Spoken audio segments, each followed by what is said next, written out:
మన పొరుగు దేశం పాకిస్తాన్ మళ్లీ రెండు ముక్కలు కాబోతోందా అంటే అవుననే అంటున్నారు పరిశీలకులు. దశాబ్దాలుగా పాక్ నుంచి విభజన పోరాటం చేస్తున్న బలూచిస్తాన్ పాకిస్తాన్ నుంచి విడిపోవడం దాదాపు ఖాయమైనట్లు తెలుస్తోంది.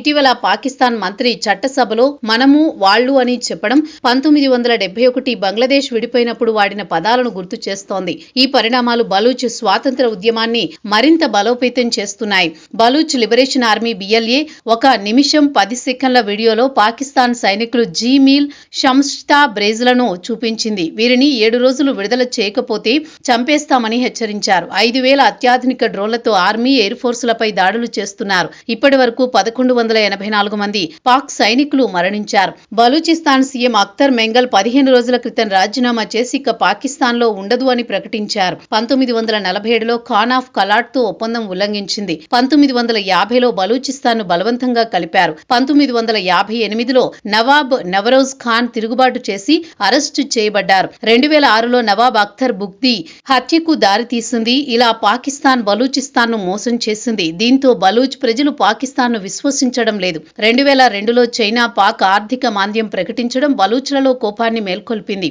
ఇప్పుడు BLA ఆపరేషన్ హెరాఫ్ 2.0లో భారత సరిహద్దు యాంటీ డ్రోన్ టెక్నాలజీతో దాడి చేస్తోంది. భవిష్యత్తులో పాకిస్తాన్ కు తీవ్ర నష్టం జరిగే అవకాశం ఉంది.